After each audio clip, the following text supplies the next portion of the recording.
Buried in your dissatisfaction, you often get advised to turn back to Allah.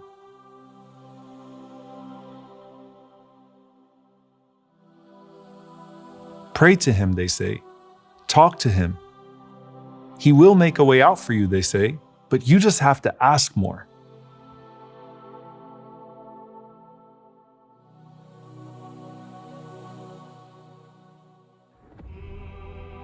But then when you earnestly sit and pour your heart out, why does it feel sometimes like Allah isn't even listening to you?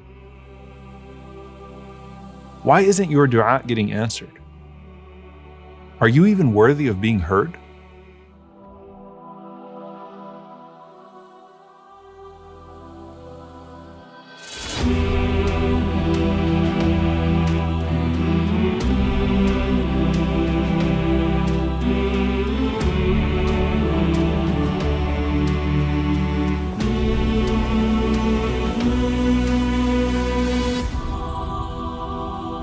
Salman al-Farisi radiallahu ta'ala anhu narrates something beautiful.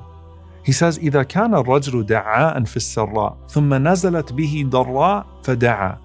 That if you have a person who's accustomed to making dua to Allah subhanahu wa ta'ala in good times, and then he goes through a hardship and makes a dua, as his voice travels through the heavens, قَالَتِ الْمَلَائِكَةِ صَوْتٌ مَعْرُوفٌ فَاشْفَعُوا لَهُ. The angels say amongst themselves, that's a familiar voice. Let's go intercede to Allah subhanahu wa ta'ala on his behalf. But on the other hand, if a person is not accustomed to making dua in good times, فَنَزَلَتْ بِهِ ضَرَّاء فَدَعَى, and then a hardship visited upon him, and he called out to Allah, قَالَتِ الْمَلَائِكَةِ صَوْتٌ لَيْسَ بِمَعْرُوفٍ وَلَا يَشْفَعُونَ لَهُ. The angels say to themselves, that's not a voice that we usually hear, and so they don't bother to intercede on his behalf. I want you to ask yourself, how often does your voice travel through the heavens? Is it only when your world starts falling apart? Maybe the best thing you can get out of dua and hardship is a relationship with Allah that isn't dependent upon hardship in the first place.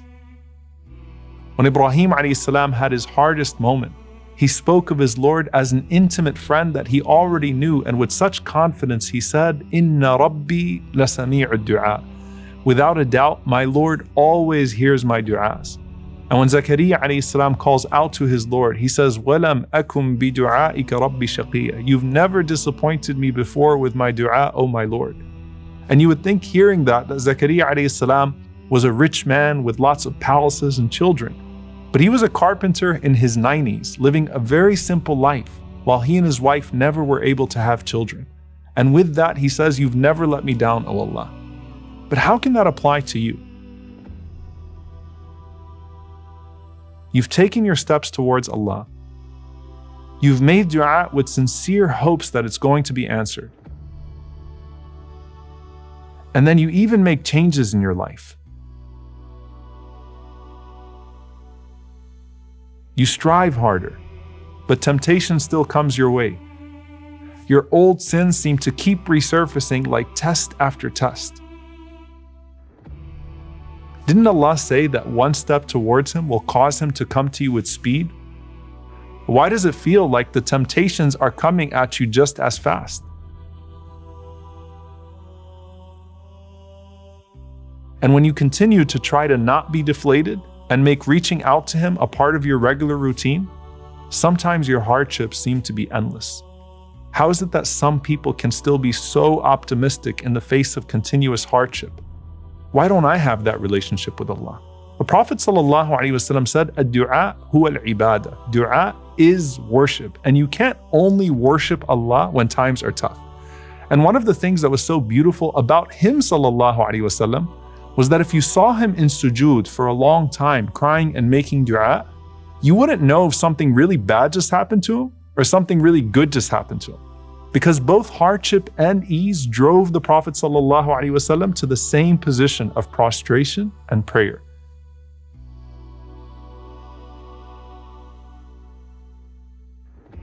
But for the rest of us, sometimes Allah prescribes the bitter medicine of hardship so that perhaps we can wake up and perceive the very purpose of our existence.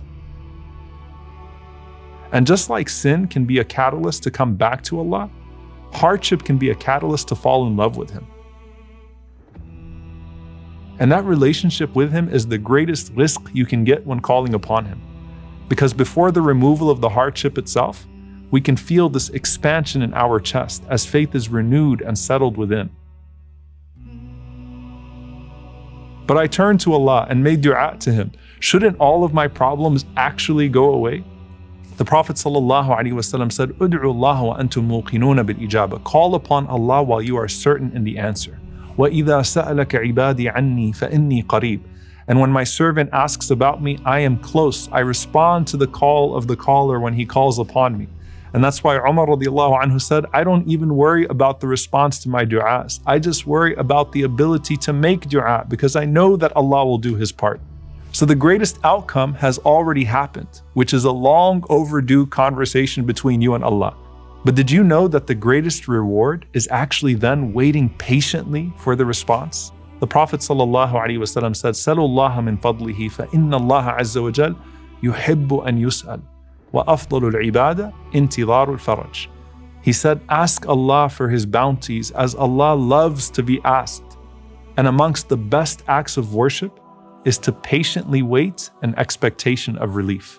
This as opposed to the person who the Prophet ﷺ said, Allah will answer until they say, "Da'utu fada'utu falam yustajab li." I prayed and He didn't answer me.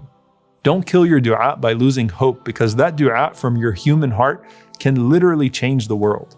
The Prophet ﷺ said, "La yaruddu al-qada illa ad-du'a, wa la yazidu fil umr illa al-birr." He said, nothing repels the divine decree but supplication. And nothing increases a person's lifespan except for good deeds. And there's a subtle wisdom in the scheme. Our most sincere du'as are usually when we're desperately trying to repel something. So nothing is going to remove an evil from you like a desperate du'a. On the other hand, what usually holds us back from spending our time and money in doing good is that we think we're missing out on something that's better in life. But nothing actually increases our time and sustenance like those good deeds themselves. So the Prophet ﷺ is saying that dua repels bad decree and good deeds increase good decree. But what's bad and good anyway? One of the beautiful things about dua is that it's not limited to your request that comes from your limited perceptions of your own life and what you think is best for you. So Allah doesn't answer you in the way that you want, but He always answers you in the way that you need. The Prophet ﷺ said that Allah can answer in one of three ways. He can answer your dua by quickly fulfilling your supplication, or He can store it for you in the hereafter, or He can remove an equivalent evil to it. So He can respond to your dua about passing an exam by averting a calamity that could have claimed one of your loved ones. He can respond to your dua for a job interview by giving you an even better job. He can respond to your dua for cure with unimaginable rewards in the next life that would make you wish that He never answered a dua for you in this dunya. But you can't sincerely call upon Allah to change an outcome unless you're willing to give up your own false sense of control. Or even worse, the sins that are blocking your du'as. Ibrahim ibn Adham rahimahullah was once asked, what is wrong with us that we make du'a and we receive no answer? And Ibrahim responded, he says, it is because you know Allah and you do not obey Him. You know the Messenger and you do not follow him. You know the Quran and you do not act according to it. You eat from the blessings of Allah and you do not thank Him for it. You know paradise and you do not seek it. You know hellfire and you do not flee from it. You know the shaitan and you do not fight him. Instead you follow him. You know death and you do not prepare for it. You bury the dead and you do not learn from it. You ignore your faults and you busy yourself with the faults of others. لا تطالب ربك بتأخر مطلبك ولكن طالب نفسك بتأخر أدبك. Do not press claims against your Lord because your request has been delayed. Instead, press claims against yourself for lacking in your behavior. If we can lift the barriers to Allah's mercy, then we can open ourselves up to the possibilities of our dua. Dua is the strongest means that delivers on your deepest needs, your highest ambitions, and your wildest dreams. Every dua is either taking you somewhere or taking you away from something.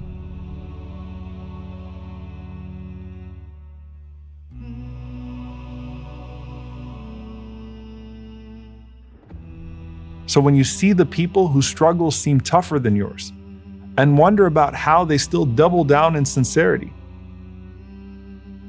Try to emulate that connection and remember that you are calling upon a Lord even more merciful to you than your parents, who knows even better than you what is best for you.